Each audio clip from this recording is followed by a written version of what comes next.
Welcome to Opinion Havers, a movie podcast for a Spanish man who oozes sex. That's not what you said the first time. Well, we don't get that back, all right? I keep my material fresh. I put it out once. If you don't capture it, too bad. It's in the ether, and I'm doing it again. Something new every time. Different takes. New take, new line. New take, new line. That's why I can never make it in Hollywood, all right? No one can work with me. No one can handle me. It can't be done. People have tried, and they have failed. I'm Cody. And I'm Tyler. And we watched Skyfall. I was going to say your thing, but all I remember was Sex God. Yeah. I mean, every line... Look, we could restart this podcast for a third time, and I'd come up with a different line about how sexy Javier Bardem. It's not even that he's sexy. It's okay. He is okay. Can you he's pronounce his name correctly? In that he is everything is sexual that he does. You know, like exactly. He shoots people sexually, right? Mm. He ties people to a chair sexually. You know what I'm saying? Yes. He delivers his lines with just a hint of sex. So that's what I'm saying. It's not that, like, if I just saw a picture of him, I'd be like, no, he's not sexy. But as soon as he speaks, as soon as he moves, as soon as he acts, then I see that he is sex. Can you pronounce his name correctly, please? Javier Bardem. Yeah. You gotta get a little bit of in there. It's not, there you just go. A little hairball in the... It's the J. That's what it is. People don't know. Jota. So, I don't know. Do you want to go first? Do you want me to go first? I feel like you were rearing to go first, and then I told you the mics weren't recording, and that really shut down your energy. So I kind of want you to go first, because that Red Bull's wearing off real fast. Oh, it has worn off, and it's not coming back. So, I mean, I'll gladly go first. And here we go. First off, can I just say, this is the most notes I've taken for any Bond movie we have done, and I have proof in my little yellow pad. I got a full 2 pages. All right, we're going strong. We're going long. What can be said about this movie? Everyone says it's boring. I remember it as being a little bit boring. I've seen this one before. I watched it today, and you know what I realized? This is a delightfully well-paced Bond movie.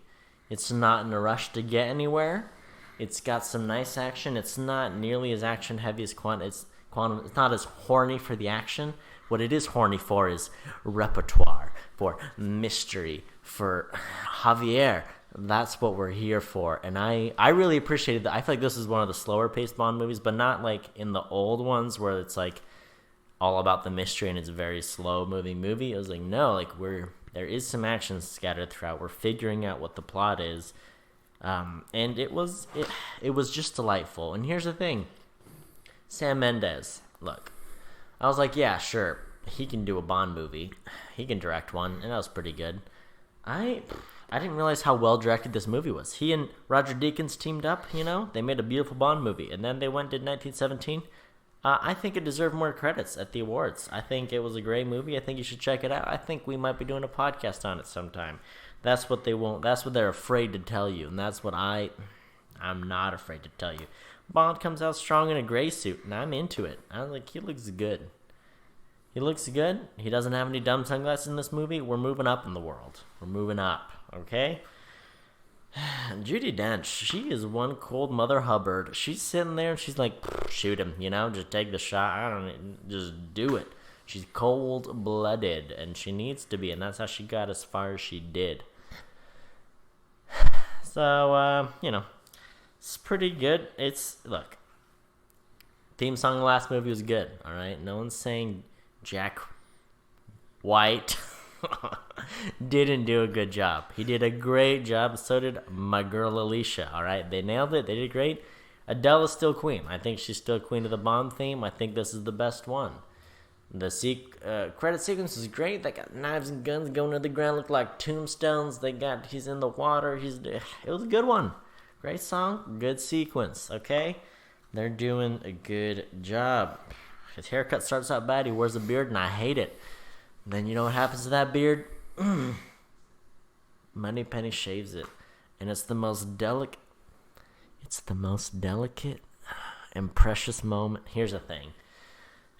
My lovely wife spoiled that she was Money. I know I've seen the movie, okay? I didn't know who Moneypenny was, or I didn't know their history. I didn't know they weren't allowed to have sex except for virtually. I didn't know these things. I didn't know the rules. Watch this movie. She shaves them so gently, and they banter, and they never connect. They never touch their lips, and they're not allowed to. And Moneypenny was great. It was great, and shave me. Half of my notes are just things like that, just shave me, cradle me, shave me. That's what I want, okay? I want Javier Bardem to handcuff me into a chair. I want Moneypenny to shave me, all right? I want there to be banter the whole time. I don't want anything sexual to happen, but I want it. I want the energy to be there, okay? Sam Mendes, direct a romance movie, all right? Do it. Give it to me. It's not about sex. It's about everything around it, and he did it. He did it right. What else? Psychologist. Okay, I know James Bond has a good suit or two in this movie. The guy who does the psych eval, put that suit on me, all right? I don't care what I have to do. I don't care if you got to kill that guy to get the suit from him. I want the suit. Best suit I've seen in a Bond movie, okay? Here's what I don't get. Now, you know what? I can't even say it. We need to talk about that. I can't say that note.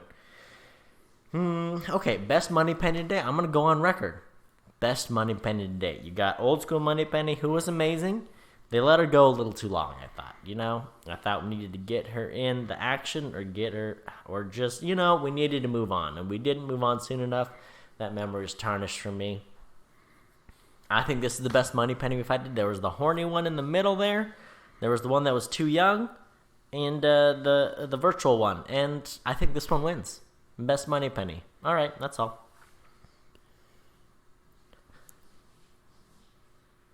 Yeah, I'm going to have to cut you off there, Cody. I was looking up the suit, you see. It looks like a gray suit. I want to pose a question to you before I get into it. Pose it. Do you think it made him look better, the fact that Bond is in a sweatsuit in that scene? By contrast, the suit looks better. Even better. And the man is elegantly balding, I would say, where he's like balding and it's going down that strip down the middle.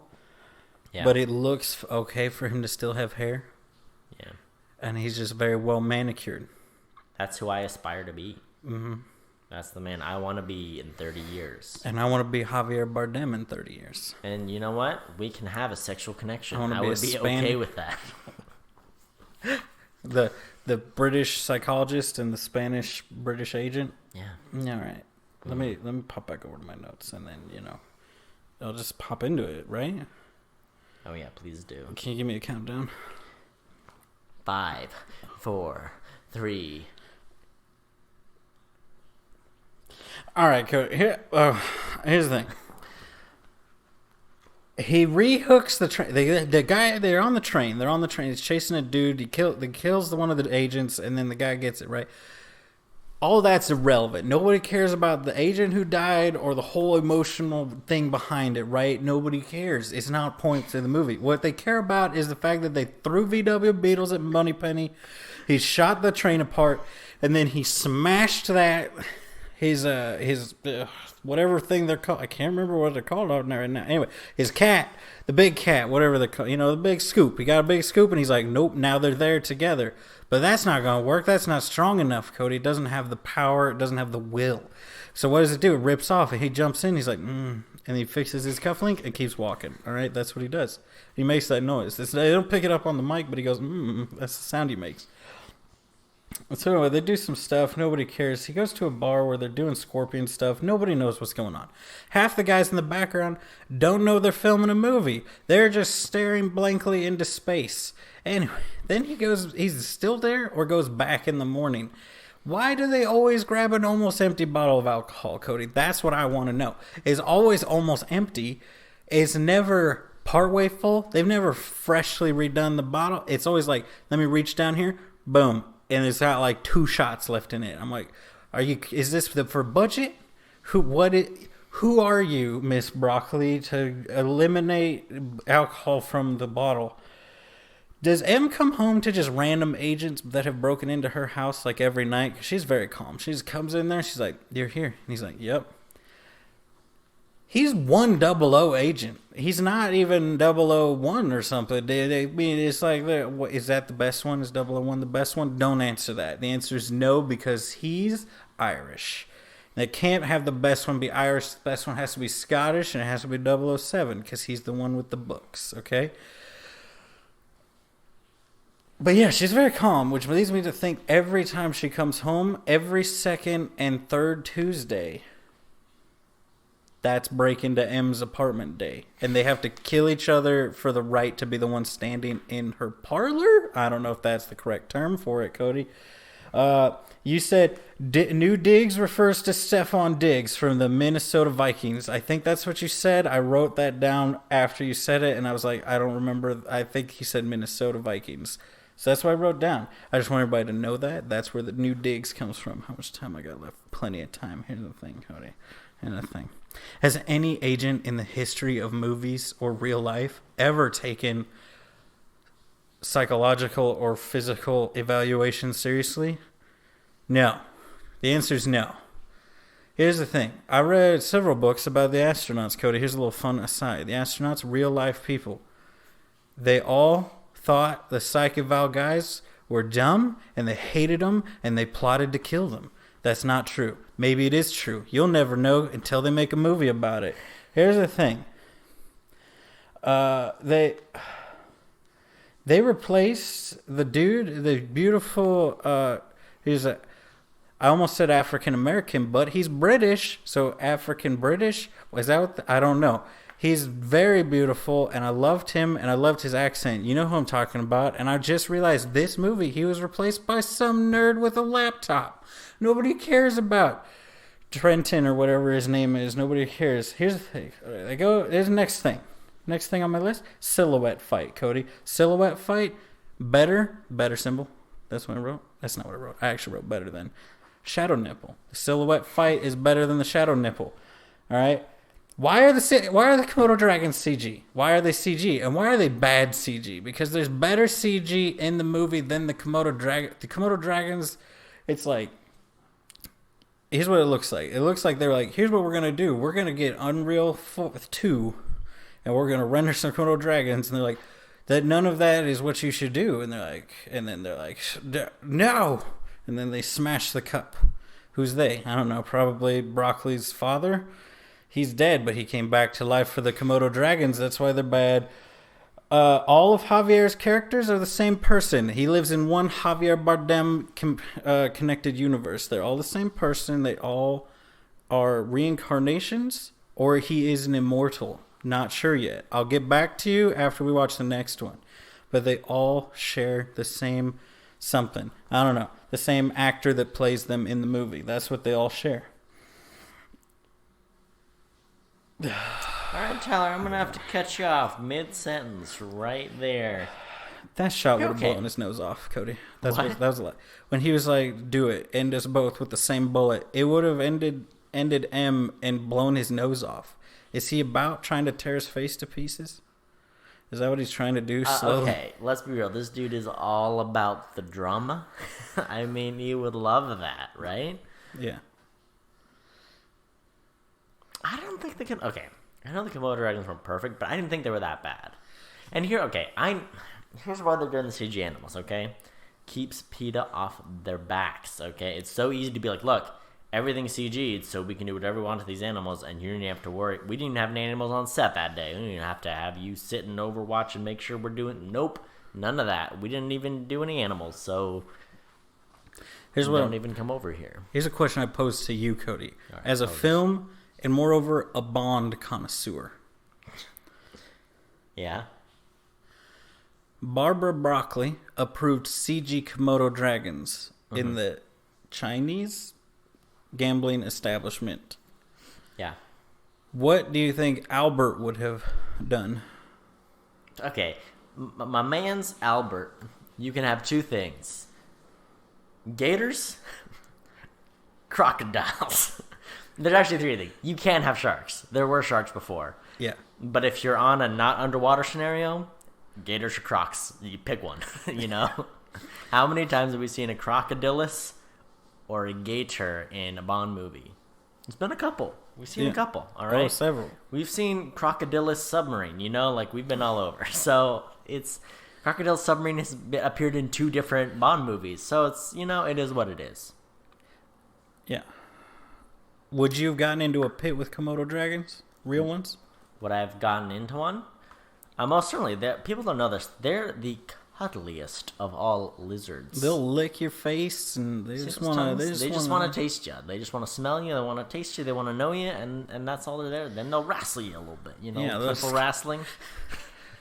Along the same lines, I don't know. I actually don't know if I have a note about it, but the real just kind of afterthought scream from the guy who was presumably getting eaten by a Komodo dragon, where he's just like, "Oh," and everybody's like looking down, like, "What's going on down there?" And it's like, the guy's bitten by an animal that's poisonous because its mouth is gross. Mm-hmm. Yeah. And now it's eating him. And he goes, "Oh." Oh. He really does, though. I mean, why not? You know? Okay. I have to read you a few notes. I think this one's going to end up going long, just from us going through our notes. So strap in, everybody. I have 6 notes, 5 of which are all next to each other. I want you to go on this journey, this sexual journey through me of this movie. Note number 1, new plan. Let's watch Daniel Craig work out for the rest of the movie. I was really into that scene, you know, when he's doing his test. The next 5 that are next to each other, Q can get it. Shave me. Mommy was very bad. Tie me to a chair. My man oozes sex. That's where my mind was this whole... I don't know why this movie was so sexual. There's such a long gap of stuff that you could have taken notes on there, too. Was it the Komodo dragons in between those things? It was. Yeah. It didn't feel out of place for me. But it's more like at the casino, he does a fight where the whole fight is them silhouetted. I took a note about the guy's suit, but I already talked about that. We found out that your wife can't walk up escalators. Yeah. So much so that it was thought to be a universal problem. Yeah. Which I've known a lot of people who are very strongly against walking up the escalators, and now I wonder if they don't have the same problem. Very, very possible. If you have trouble walking up an escalator, tweet me at opinion havers. I mean, am I wrong? Did you not want to be tied to a chair in that moment? Can we take a moment? Can we talk about the chair scene? When we were introduced to Javier Bardem? It's wonderful. In the server room in an abandoned island in the middle of Japan. Or as they say, Nippon. We're there. James Bond is in a chair. Javier Bardem comes in, monologuing strong at a moderate voice. He's not shouting, even though he's across the giant room. He's talking gently, and he's just walking towards Bond. This is why I think I like Javier. Aside from the oozing sexual energy from every pore of the man, I identify with him on this level. Even when he shouts, it's difficult to hear him because it sounds like he's shouting quietly. Which I suffer from the problem of when I shout, people are like, "What?" And I'm like, I feel like I'm yelling what I'm saying right now. Yeah. But it's like this special little tone right there where it's like you're in this band and it's all your words just kind of mush into one sound. It's like a power whisper almost, where you're like, "Oh, I got to prick my ear to listen," and that you're in control of this conversation now. Yeah. Which I did do while he was shouting to everybody during the fight at the place where I was like, "Oh," I was like, "Oh, what?" And I was putting my hand behind my ear as I'm showing you. Yeah. Everybody else is gonna have to imagine. Okay, so Bond's in the chair. He undoes the hand. He gets real close to him. He's touching his face. He's looking at his bullet holes. He caresses James Bond's thighs and says something about first time for everything. And James Bond is like, "What makes you think it's my first time?" James Bond has done dudes before, right? What? Is there anything else we are to believe from that statement? Or was I just transported to an especially sexual spot? Was he talking about just being interrogated? I don't know. He wasn't. He wasn't even interrogated by Bardem. That's what's cool about this villain. He's like, I'm just gonna see if I can get James Bond to work for me. I'm just gonna try to seduce him into my cool little secret organization of crime doing. Can I? Well, if I may, You may. Yes, Tyler. If I could do I know we love the chuckles and the chortles here. If I could do a more serious side about this scene and why I like it. Yeah. On a serious note. Okay. All right. I'm here. Not saying that your unserious stuff and my unserious stuff isn't the best. Okay. But I remember when it came out, and there were people who were like, "Oh, it's uncomfortable." And I think either it was the director or it was somebody. It was like, that's the point. That's a technique they use in interrogation. Is like, you'll have a dude go into a dude and he'll start acting real aggressive to try to make him uncomfortable, to throw him off. And I like it because Bond's kind of like, you see him like look around and kind of freak out. And then he's like, who says this is my first time? He has to compose himself, yeah. He's like, back to focused. And that's when he's like, oh, and then he lets him up. He's like, oh, you are good.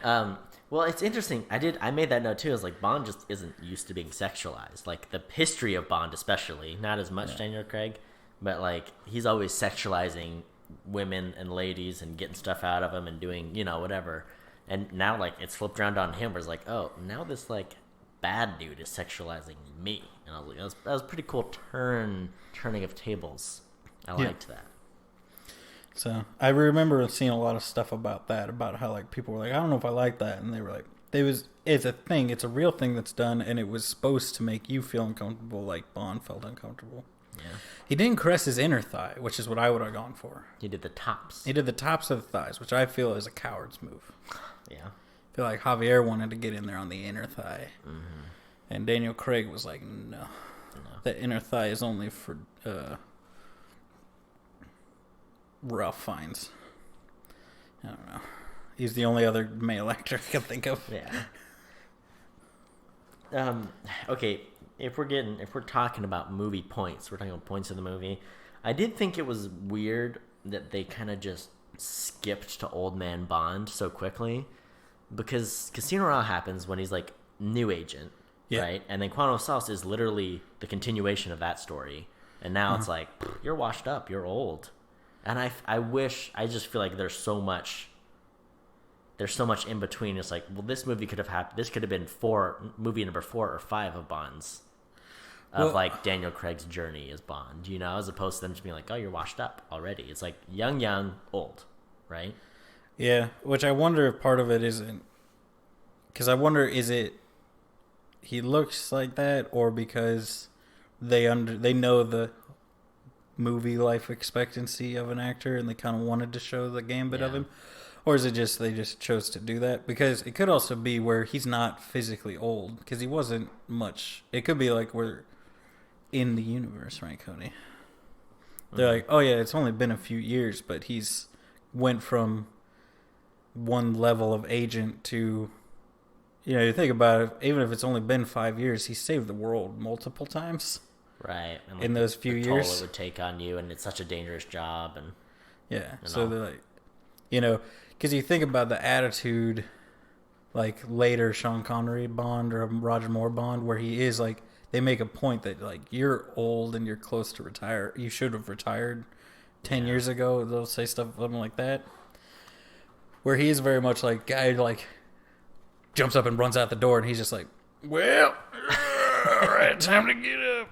And someone else is there to catch him. Like they say they have the CIA be the ones that captured him, or like another agent outside the door that tackles him or something like that.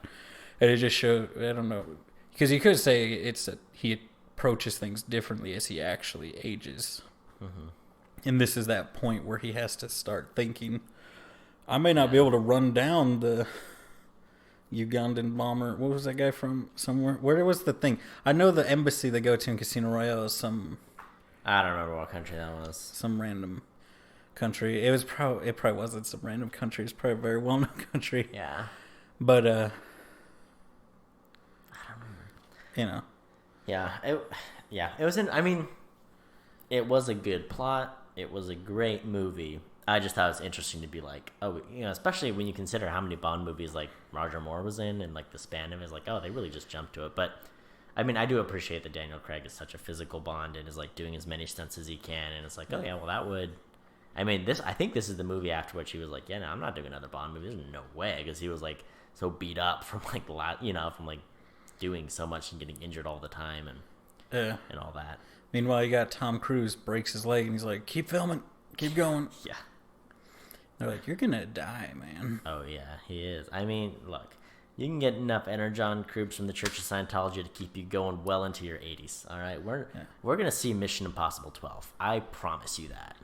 That's why they're always out there wanting to get new people and kidnap them for their compounds or whatever. Yeah. They need to suck their energy to feed to Tom Cruise. That's what has to happen. I mean, how else? Look, Tom Cruise is donating plenty. I guarantee he's donating plenty to the Church of Scientology, and they need the revenue from those movies to keep coming in. Yeah. No other celebrities pulling in money like Mr. Cruise. Should we air that, or are we gonna get taken down by the? I mean, we've already said things about Look, we have a lot of enemies: Scientology, France, Roger Moore. We got a lot of enemies on this podcast. Good point. We're not stopping now. All right, we're ruffling feathers. We're exposing the powers that be. Q's cardigan can get it. Oh my goodness! Did you see that cardigan? Did you see it? Did you see that it was brown? Did you see that there was a zipper? There's a little strap. I mean, give it to me. I want the suit. I want the cardigan. You want the British? I want it all. I want it all. Oh, okay. Look. James Bond can't just hack stuff, all right? That's not, I know movies don't just show how things are hacked, and it's not that way. But our man who invented hacking, or whatever, the crypto, whatever. He invented a security protocol. His thing, he's doing his hacking thing to do the reverse hacking of the hacking. James Bond is like, wait, zoom in on that. You're like, zoom, James, you haven't touched a smartphone. Like, you have not. I haven't seen you on a computer. I haven't seen you use a smartphone. I haven't seen you use a computer word once. To be fair, he has hacked things, I think, every single movie. In Casino Royale, he hacks into M's personal government account to access the satellite network to get the MI6 bad guy database. Like, he does the hacking. I think what they learned with with Quantum of Solace, don't have Bond interact with smartphones and like things. Don't be like, Bond can hack and make that a point, because I feel like they were like, they did the thing. They had the weird touch table with the weird things where they're like, this is how you open a thing, and you put your fingers here and you twist, and that's how it opens that menu. Yeah. And then you have to twist everything. You want to throw it on that screen, you got to twist it over there to that screen. And they were like, okay, this is a bad idea. Let's pull it back. Let's make everything a tough book from the 90s. Does anyone use a Sony Vaio in real life? I've only seen it used in movies. I've only seen it in Spider-Man movies, Bond movies. That's the only time I see them out. I grew up with a Sony Vaio laptop. My dad bought them when they were incredibly expensive, and it lasted longer than any MacBook. Fight me. Oh, wow. All right. Okay. That thing is a champ. It would still be going if we had given it to somebody else. I learned what Q stands for. Quentin. Quartermaster. Yeah. Quartermaster. They've just been saying Q for 23 movies, and finally they're like, Quartermaster Division. I was like, well, you, why you gotta do me like that? It stands for Quartermaster. Yeah, Q branch. That's cool. That's what M stands for. Mother. Mummy.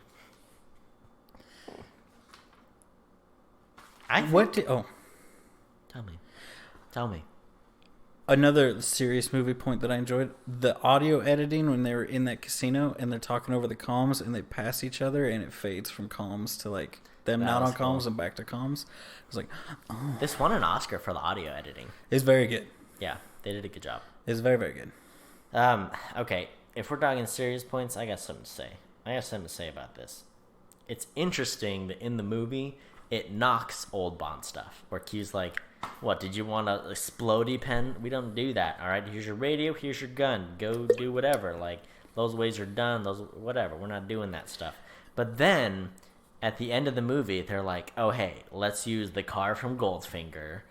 And then, I don't know, it's interesting because, like, at the end, it's like, oh, by the way, here's Moneypenny. Here's how she got her desktop. Oh, here's the leather door. Here's M's office. You know, I feel like it, at one point, is sort of like, we're not this old Bond. We're a new man's Bond. At the end, they're like, they kind of go back to their roots. I don't know. I felt like it knocked the old Bond movies and then kind of brought it back at the end and honored, like, the tradition of the Bond movies at the same time. I thought it was kind of cool. Yeah. Because doesn't he get crazy gadgets in Spectre? Don't they kind of Let me tell you. I remember in Spectre one thing. It's a line about Mickey Mouse. Kind of Mickey Mouse operation is. No, he gives his fake name as like, oh, what's your name? It's like Mickey Mouse or whatever in like a different language, and then the guy catches him later. He's like, Mickey Mouse. That's all I remember about Spectre. I remember there's Dia de los Muertos parade and the return of the parade. Cody, are they going to cut back and forth? I can't handle. Okay, that's one thing I'm not prepared for is the parade scene. Okay, and I remember that Christoph Waltz is in it. That's what I remember about Spectre. Yeah.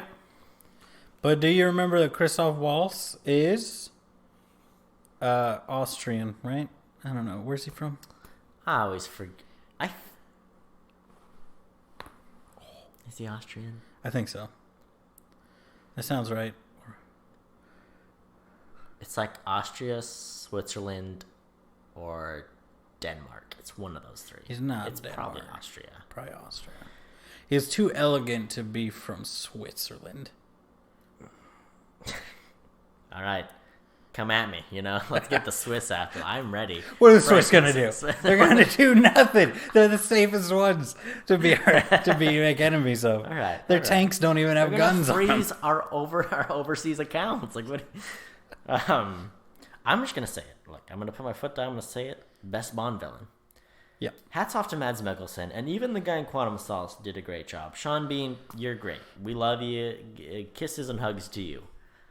I think Javier Bardem, because he's the kind of villain, the same way that Christoph Waltz is in Inglourious Bastards, the same way that I can't think of a third example, like Javier Bardem and the other in No Country for Old Men. He's that villain that's so menacing and charming at the same time, where you're like, you are just a delight. I love you, and you're terrible. Mindy's having a dream, and she's growling and barking in her dream. You can hear her just a little bit. It's a little bit. But I'll say it. I think he's the best villain so far. Yeah, I agree with you. But here's my reasoning behind it, if I may. Talk at me.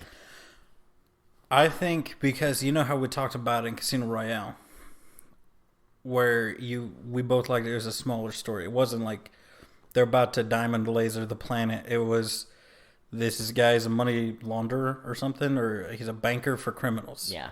And they're trying to get him so that he can tell them who all the criminals are and where all their money is. Right. That's the whole thing. It's a believable story that could actually be going on at any moment with secret agents, right? Yeah. And it's cool. You flip it, right? You flip it. You do a little flip, a little whip. You have Javier Bardem here. Mm-hmm. Mr. Silva. And he is like the super bad guy who could have this Spectre-esque organization that can do anything. Like he makes a point to say, like, I can do this and this and that and destabilize the government, rig an election, take down a multinational conglomerate with just a couple keystrokes, and it's nothing. Yeah. But he has such a small, petty, not world-ending, like... He wants to get revenge on M. Yeah. He wants revenge on Judi Dench, and that's what he wants. And he's doing the other stuff because that's his business, that's his job, this is whatever. But that's not what's important. What's important is... He's done everything. Mm-hmm. Like, all the other stuff, all the other horrible things he's done to get to here. Yeah. To get where he could get her.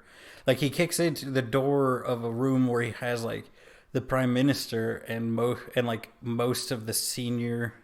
people in the British government. The cabinet, yeah. They're, what's it called? I forget. Who knows? Parliament. Yeah, and he's after M. Mm-hmm. You know, so it's cool because he's like, you know, he could have done all the things. It's not even about his world-conquering plot or anything else. Yeah. Which, by the way, he's done stuff like not world-conquering, but now he's like, he can do whatever he wants, and what he wants is revenge. Yeah, he's like, I can do all this. I could I could put somebody in a position where I own them, and they become the prime minister of England and the president of the United States and the premier of France. I don't know. The premier of France? Yeah, I don't know. Yeah, that's the title. That's what they call I don't know what countries have a premier, so as president, but I don't know. They're French. Who cares, right? So it's yeah, it's a simple motivation, and like meanwhile he's like, but he doesn't. Bond, you've been betrayed by her too. Like, you hop on my train. We can do this together. Like, you can pick your fun, secret, cool missions, like whatever you want to do. Yeah, he reminds me of why the Riddler, I think, is a good villain in general. Just comparing villains in general, because it's not about the world ending or anything. It's all about the game of Heath Ledger and Batman. That's my third example. There you go. He's great too. Where you're just like, oh, he's this maniac, and I love him because he has so much charisma. Yeah, but he's terrifying at the same time. Yeah, it's a great villain. That is a great villain. Yeah. Okay, here's my big qualm with this movie. Give it to me. I have a Give qualm. it to me, Daddy. I have a qualm and I have a praise. My qualm is, if you throw a knife in someone's back, is that a kill shot? Because after all the pageantry and everything, Javier Bardem hasn't taken any shots. He gets a knife in the back and he's done. He's toast. He rolls over. He dies. It's not. I was expecting Javier Bardem to like put up a fight and there'd be like a little knife fight or something. But it's almost in a little way anticlimactic for me because he's like, hey, let's shoot. You know, Judi Dench, pull the trigger, like end us both, and then he gets a knife in the back and then he's done. You're like, well, He was stabbed in the back by someone he trusted, a lover.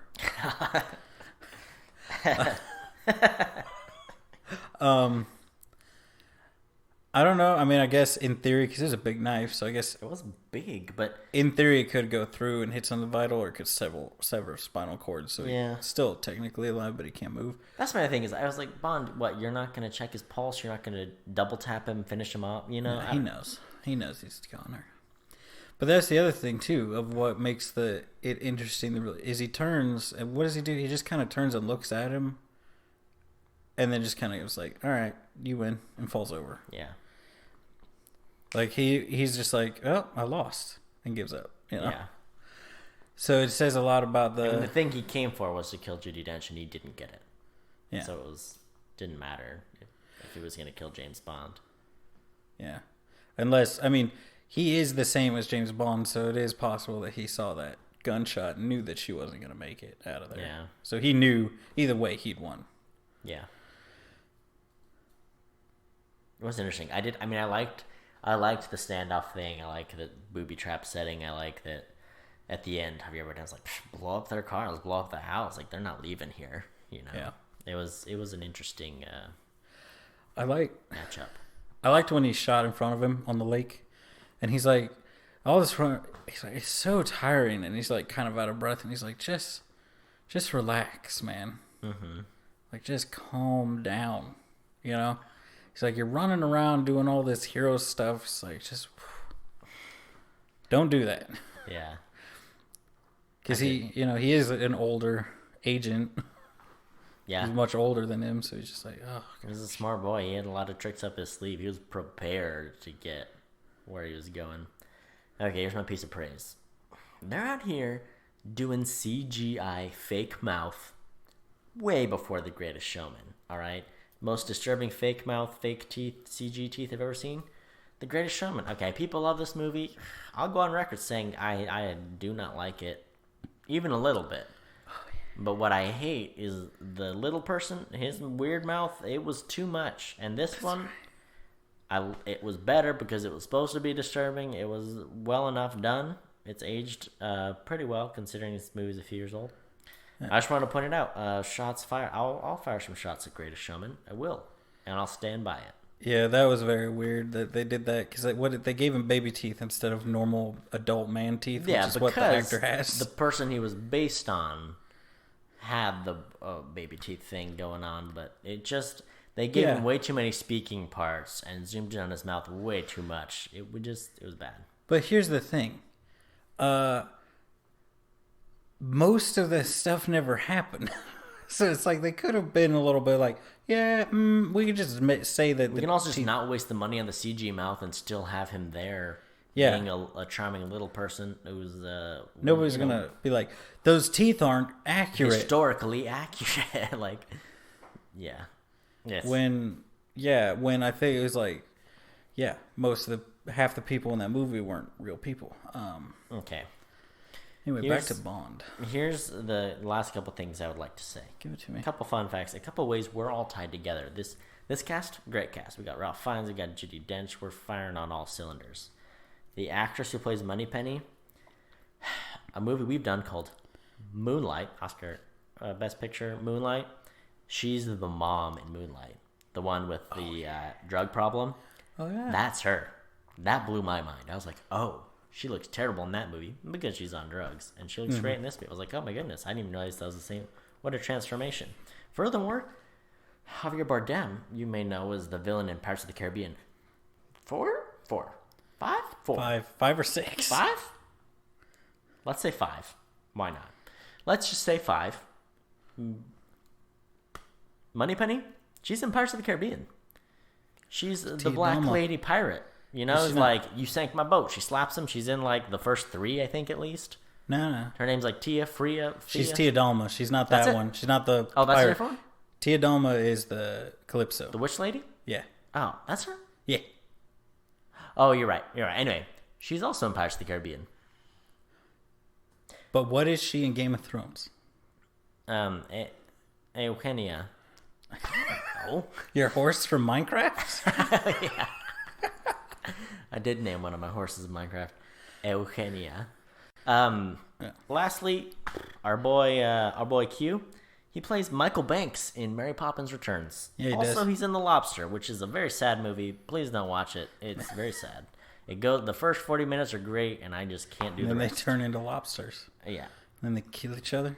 Yeah. The last 2 lobsters on the island, and they eat each other. Cody, I have written in my notes the two words. Yeah. Shadow Realm. Care to elaborate? I don't remember. Because they fight in the shadows. They're both from the shadows. Oh, yeah. And then you said Shadow Realm, and I wrote it down. I put 2 exclamation points. I have a couple more points here real quick. Please do. They just let him keep his dentures. He's a super spy. That's a good point. Take him away. They took away his shoes. Okay? They didn't let him have shoelaces, but they let him keep a giant metal chunk in his mouth. Kincaid? Yeah. Filled the void that old Q left. Oh, yeah, he did. He was an old bumbling man, just kind of. Oh. It was one of those years like people are coming with guns and helicopter stuff. He's like, better get ready. You're like, that's a friend right there. Yeah. Not asking questions. He's like, yeah, no, I'll help out. Yeah, he's a good boy, and we all love him. And I have some other ones. You know, like did the assassin dude have to kill all those security guards? I feel like if you're that level of assassin, you could have just made a fake badge. It's also like an 80-story building in, like, where were they, Shanghai or something, and there's, like, 2 security guards. You're like, I don't know, you can't, I don't know. Well, it's just like, you could have been like, oh, I'm the company that's moving in there. I'm supposed to go up and inspect it for the boss coming tomorrow. Mm-hmm. You could have. There's a billion things. No question. I did like that scene where it's like, oh, he assassinates the guy. James Bond goes and he's like, I gotta, what's he like? I gotta find out who his boss is. And then he's like, hanging from the building, doesn't have a good grip on it. He's like, could he work for it? Lets him go, doesn't get the thing. And then he's like, all right, I gotta shave my beard and get serious. I like that. It was like, oh gosh, I really. Yeah, because it was his hand that he got shot with. It's like, I really gotta figure this out and like, yeah, step it up. I like that. They did pull off the old Bond thing well in that way where it's like, oh, he's got to figure it out. And he does. And now he's ready to work for Voldemort. Yeah. There's so many people there's so many extras that I'm convinced did not know they were in a movie. Mm-hmm. Because they're just staring blankly into nothing. I mean, that's just what it feels like to live in London. They're not, but they were in the Scorpion bar too. Oh yeah. Did you notice the guy at the corner of the bar? Mm-mm. Everybody else is freaking out, like, yeah, and he was just like unmoving, stone cold, staring past Bond. Just like, this is my corner, this is my seat, this is where I drink to forget. Yeah. This is where I always am. It doesn't matter. It's Friday night. It's Scorpion Shot night. I'm just here. Yeah, it's like he was there and everybody else came, and he doesn't know how to leave the situation. Scorpion Shot. How does that? Here's how I think it works. I think if you take a shot with the scorpion on your arm and you don't get stung, the shot's free, right? That's how it works. Or is it a free round for everybody? How's that game work? I think based on the people waving money, it was people taking bets on whether or not he could do it. So it's like, I'm sure in other movies, people bet on, will he lose his nerve and flick it off? Will he get stung, or will he do it? And if he does it, he gets money from people that bet against him. Yeah. Okay. So it's how he makes his living, by taking shots with scorpions on his hand. It's not a bad way to live. It's not, especially if you bring a loaded scorpion. Unloaded scorpion is what you would want. There you go. Mm-hmm. You could bring a loaded scorpion just as long as it's not one that will kill you. There's only 4 that'll kill you. Plus, like, here's what I know about scorpions. Or is it snakes? Or is it both? The babies are more dangerous because they won't control how much venom. They'll just they give you all. Unleash it all. Whereas an adult will be like, here's a shot of venom. I'm not gonna use all my venom on you, and I gotta leave. Yep. Right. Exactly. Is that just scorpions, or is it just snakes, or is it both? Anything that does the venom. All the venomous venomous things. Here's the thing: venom, they shoot you with it. Poison, it's like on the outside, right? Yeah. That's why it's weird. What are Komodo dragons?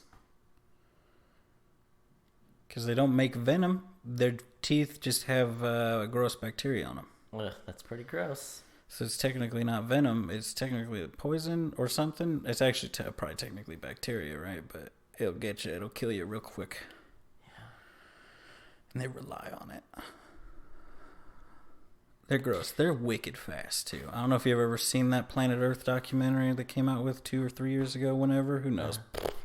Anyway, they're real fast. They'll go real slow, and then they'll just be like, Nyeh! Oh, yeah. No, I've seen some videos of them scurrying about. Yeah, they scurry. They'll go like a gecko. You know, a gecko will fire across your driveway. Imagine something that's, 8 feet long doing that? Oh, yeah. And you're like, oh, my gosh. That's good stuff. Look, this movie... very good. I would say I still think I like Casino Royale a little better. Probably, yeah. But this is not far behind. I mean, with how good Javier Bardem's performance was, I think this was probably my second favorite I've seen. What about Thunderball? Thunderball is a close 16th. It's not 25th for you yet? No, heavens no. It's... I really like this one. I thought it was great. This is probably like the 10th time I've seen this movie. Yeah.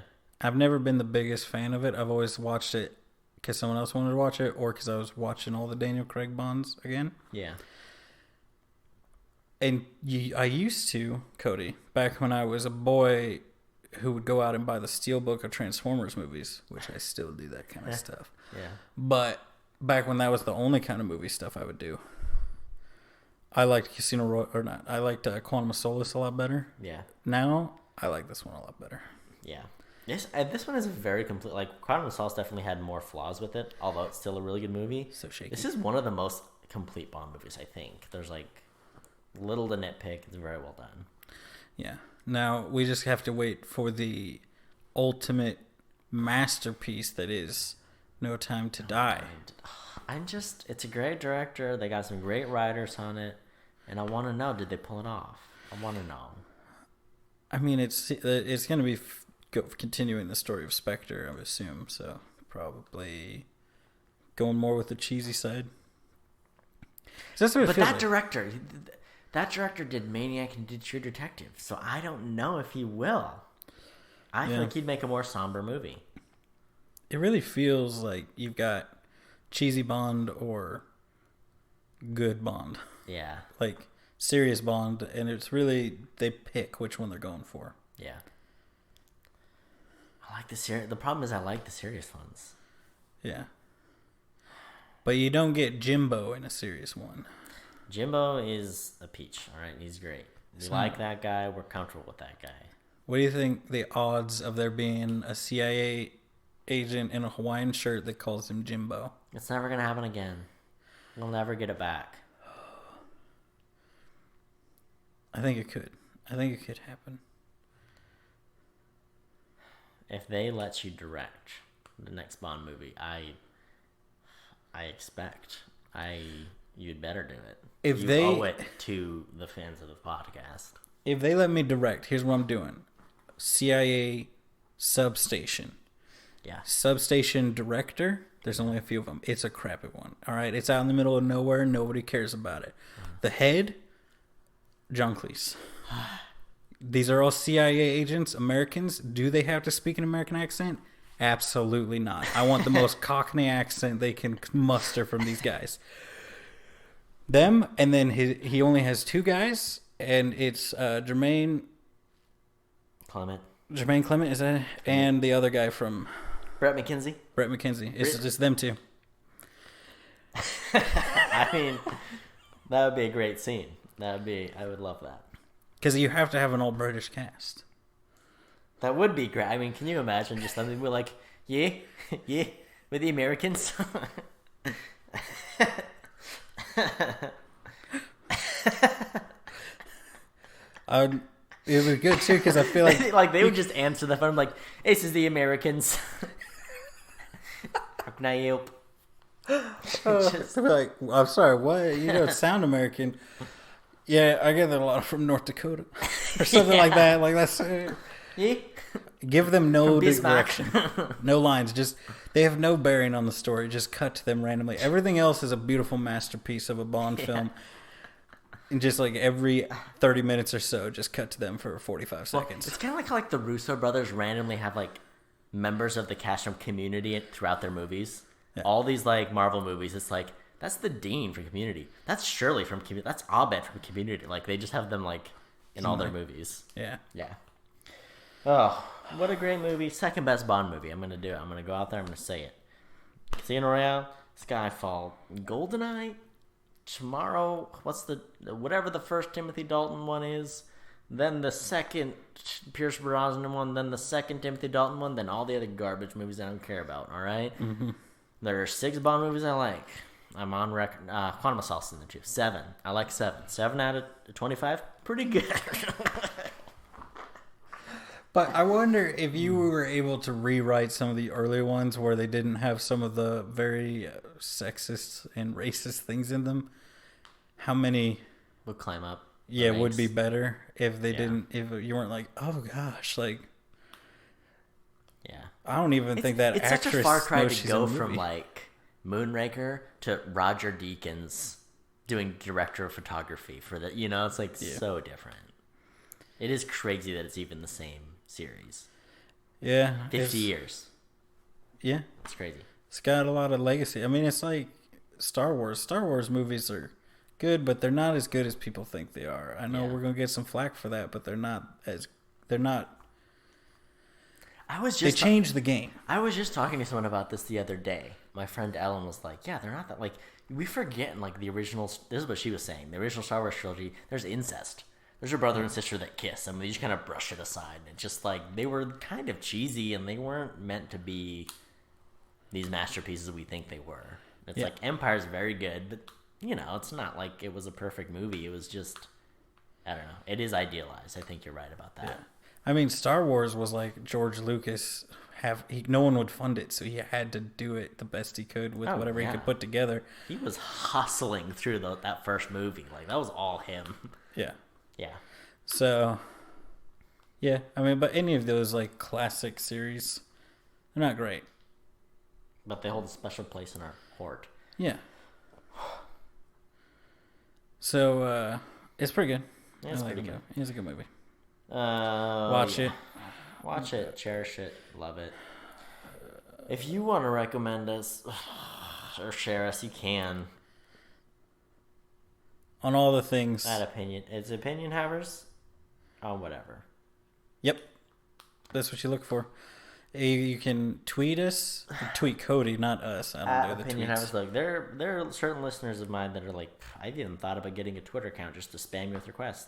And you're all cowards, and none of you have done it yet. So do it. All right, get on Twitter, tweet me at opinion havers, and we'll try to do them. It's got to be something plausible. It's got to be something obtainable. All right. Yeah. We'll do it. Yeah. Don't be throwing unobtainium up in here. You know. Don't do it. I will never review Avatar. What about Avatar 7? Oh, gladly. Yeah. Until next time, watch movies. And have opinions. I want Bardem. I want him to take me. You know? I want him to take me away from this place. Can I tell you what I want? I want Moneypenny to tie me to a chair, and I want Javier Bardem to shave me.